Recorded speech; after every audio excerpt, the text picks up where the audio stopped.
Baik, para pembelajar sekalian, setelah kita di awal sama-sama berusaha memahami konsep dasar komunikasi persuasif, di mana komunikasi persuasif itu titik beratnya adalah pada upaya-upaya untuk membentuk atau mengubah sikap seseorang terhadap suatu objek, dan objek itu bisa berupa benda ataupun ide, gagasan, program, dan sejenisnya. Maka dalam kesempatan sekarang ini gitu, kita akan mulai bahasan kita ini dengan lebih memahami konsep sikap itu sendiri, terutama secara teoretik di situ. Nah, seperti saya ungkapkan di awal bahwa pengertian atau definisi tentang sikap itu sudah banyak ditulis oleh para ahli, terutama adalah ada di dalam buku-buku referensi tentang psikologi sosial.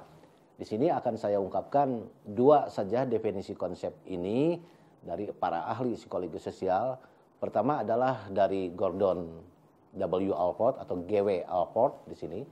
Beliau mengatakan bahwa sikap adalah keadaan mental dan taraf dari kesiapan yang diatur melalui pengalaman yang memberikan pengaruh dinamik atau terarah terhadap respons individu pada semua objek dan situasi yang berkaitan dengannya. Itu kata Allport. Lalu kita pun bisa katakanlah merujuk pada apa yang diungkapkan oleh Zimbardo dan Ebbesen. Mereka mengatakan sikap itu tiada lain adalah predisposisi atau kecenderungan berperilaku terhadap seseorang, ide atau objek yang berisi komponen-komponen kognitif, afektif, dan behavioral di situ. Nah, oleh karena itu, setiap sikap pasti di dalamnya paling tidak mengandung 3 komponen yang saya sebutkan tadi, yaitu komponen kognitif, afektif, dan konatif, atau orang juga sering menyebutnya behavioral. Nah, komponen kognitif itu akan selalu berkaitan dengan katakanlah kecenderungan orang untuk memperoleh informasi tentang sesuatu objek sikap itu sendiri. Jadi di sini adalah komponen kognitif itu adalah komponen yang akan membangun pengetahuan orang terhadap sesuatu objek. Sehingga orang itu yang tadinya tidak tahu menjadi tahu di situ. Lalu yang kedua adalah komponen afektif di sini. Itu komponen yang berkaitan dengan aspek-aspek emosional di sini, aspek rasa dan perasaan. Yaitu adalah komponen yang berkaitan dengan kecenderungan orang untuk menyetujui sesuatu atau menolak sesuatu, untuk menerima sesuatu, untuk menilai sesuatu itu baik atau buruk. Yang tentu saja berdasarkan kepada aspek-aspek kognitif atau pengetahuan atau informasi tadi yang sudah berusaha dicarinya.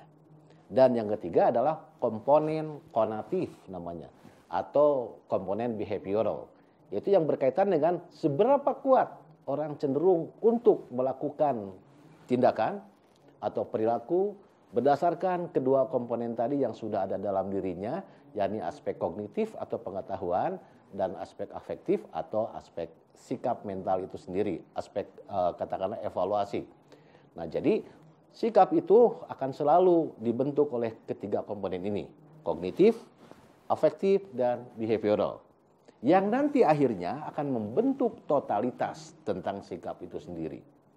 Sehingga dengan demikian bisa kita katakan sikap itu adalah sebuah totalitas dari ketiga komponennya, yaitu kognitif, afektif, dan behavioral. Sikap tidak bisa kita identifikasi secara parsial hanya berdasarkan komponen-komponennya secara terpisah. Sehingga tidak pernah ada pertanyaan misalnya, bagaimana sikap kognitif Anda terhadap sesuatu? Nggak pernah kan? Yang terjadi adalah bagaimana sikap Anda tentang sesuatu. Nah, sikap itu adalah totalitas dari ketiga komponen yang tadi. Nah, jadi komponen kognitif itu akan selalu merujuk pada katakanlah dimensi pengetahuan, belief atau kepercayaan atau keyakinan atau pikiran yang didasarkan pada informasi yang berhubungan dengan objek.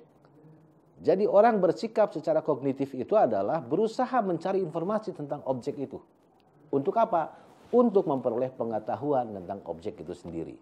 Sementara komponen afektif itu merujuk pada dimensi emosional dari sikap, yaitu emosi yang berhubungan dengan objek. Tadi ada penilaian, ada perasaan, dan seterusnya.